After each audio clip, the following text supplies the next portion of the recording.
잠언 19장 22절부터 29절을 가지고 말씀드리겠습니다. 22절에 사람에게서 바랄 것은 성실이다. 거짓말쟁이가 되느니 차라리 가난뱅이가 되는 것이 낫다고 했습니다. 하나님은 사람의 중심을 보고 계십니다. 진실하고 성실한 사람이 되어야 합니다. 믿을 만한 사람, 믿음직한 사람이 되어야 합니다. 자신의 이익과 성공과 출세를 위해서 거짓말을 해서는 안 됩니다. 24절에 게으른 사람은 밥그릇에 손을 대고서도 입에 떠넣기를 귀찮아한다고 했습니다. 어떤 일을 이루기 위해 조금도 노력하지 않는 자입니다. 게으름은 미련한 자의 행동입니다. 게으름은 하나님께서 미워하시는 죄악입니다. 25절에 오만한 사람을 치면 어수룩한 사람도 깨닫는다고 했습니다. 잘못을 징계하면 징계당하는 당사자는 물론 다른 사람에게도 교훈이 되어서 잘못을 뉘우치게 하는 효과를 가져옵니다. 학교에서나 형제가 많은 가정 안에서 잘못을 저지르고 시범적으로 맞는 사람이 있습니다. 한 사람이 맞으면 모두가 조심합니다. 25절에 명철한 사람을 꾸짖으면 그가 지식을 얻는다고 했습니다. 지혜자도 교만해지지 않도록 항상 견책하여 더욱 지식을 얻는 데 정진하도록 건면해야 합니다. 어떠한 사람도 하나님을 떠나서 지속적인 훈계와 교훈을 받지 않고서는 스스로 완전해질 수 없기 때문입니다. 더 이상 지혜가 필요 없는 완전한 사람은 없습니다. 지식에 있어서도 그러합니다. 더 배울 것이 없는 사람은 없습니다. 어떤 방면에서든지 간에 항상 배워야 됩니다. 신앙에 있어서도 그러합니다. 한없이 자라가야 합니다. 26절에 아버지를 구박하고 어머니를 쫓아내는 자식은 부끄러움과 수치를 끌어들이는 자식이다 라고 했습니다. 중년이 된 자녀들이 노년의 부모에게 잘해야 할 것을 말씀하고 있습니다. 구박한다는 것은 계속 상대방을 압박하여 학대하거나 혹사하는 것입니다. 쫓아낸다는 말은 학대를 못 이겨서 스스로 집을 나가게 만드는 것입니다. 구박하고 내쫓는 것은 미련한 자의 일상생활에서 악한 행동을 강조하고 있습니다. 이런 자들은 하나님께서 세우신 창조 질서와 가정의 위계 질서를 파괴하는 자입니다. 궁극적으로는 하나님의 신적 주권에 도전하는 자입니다. 죽음의 형벌을 당할 자입니다.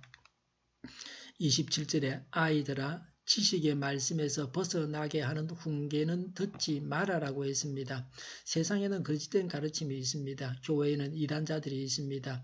모든 가르침이 다 유익하고 좋은 것은 아닙니다. 악한 가르침도 있고 잘못된 가르침도 있습니다. 거짓 스승도 있고 거짓 진리도 있고 적그리스도도 있습니다.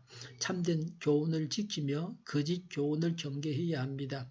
지식의 말씀은 하나님으로부터 온 참된 지혜와 인생과 신앙의 선배들을 통해 얻은 삶의 지혜입니다. 벗어나게 하는 훈계는 지식의 말씀과 반대되는 것입니다. 사람을 거짓되고 망령된 길로 인도하는 거짓 교훈입니다. 사람이 말씀에서 떠나 거짓 교훈에 미혹되는 것은 자기 몸과 영혼을 스스로 멸망에 빠뜨리는 어리석은 행동입니다. 요한복음 6장 68절에 주님 우리가 누구에게로 가겠습니까?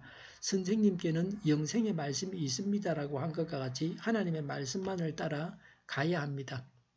요즘 말씀을 묵상하지 못하게 방해하는 것이 무엇입니까?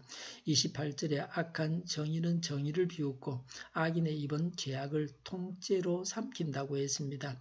하나님을 경멸하는 악인들은 자신들의 이익과 번영을 위해 어떤 불의도 서슴지 않습니다. 죄악을 행치 않으면 살 수 없는 악인들의 속성과 실상을 말합니다.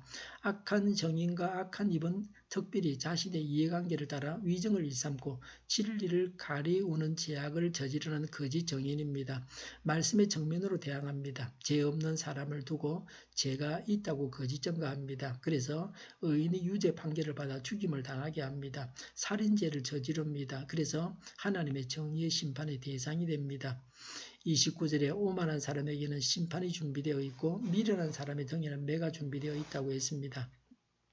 하나님의 정의의 속성은 죄를 용납하지 않습니다. 오만한 자, 미련한 자, 하나님을 경외하지 않는 자, 말씀을 무시하는 자들에게 엄중한 심판이 예비되어 있습니다. 하나님만을 경외하면서 바른 가르침을 받아들이고 성실과 근면과 겸손으로 성도의 본분을 다해야 합니다. 기도하겠습니다. 하나님만을 경외하면서 바른 가르침을 받아들이고 성실과 근면과 겸손으로 성도의 본분을 다하게 하여 주시옵소서. 우리 동일교회가 만군은집하게 하여 주시옵소서. 예수 이름으로 명하노니 모든 병만은 물러가고 몸의 모든 부분들을 온전하게 될지어다. 신유의 기적을 베푸셔서 지금도 저희의 질병을 고쳐 주시옵소서. 저희와 교회와의 나라의 민족을 불쌍히 여겨 주시옵소서.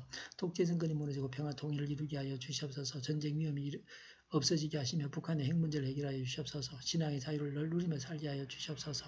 하나님을 대적하는 세력들이 바로 망하게 하여 주시옵소서. 국회와 정부가 하나님께서 기뻐하시는 법만을 만들게 하시며 반성경적인 모든 법과 내규와 영들이 지구상에서 즉시 철폐되게 하여 주시옵소서. 대통령이 통치를 잘하게 하시며 지진이 일어나지 않게 하시며 출산율이 올라가게 하시며 자녀를 낳고 살만한 나라가 되게 하여 주시옵소서. 재활용금 정책, 또 에너지 정책을 제대로 세워서 집행하게 하여 주시옵소서. 늘 맑은 공기를 마실 수 있게 하여 주시옵소서.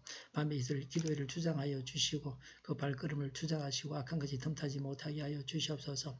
좋으신 하나님을 찬양합니다. 오늘도 주 안에서 복된 날이 되게 하여 주시옵소서. 감사와 찬양을 주님께 돌려드리며 예수님의 이름으로 기도하옵나이다.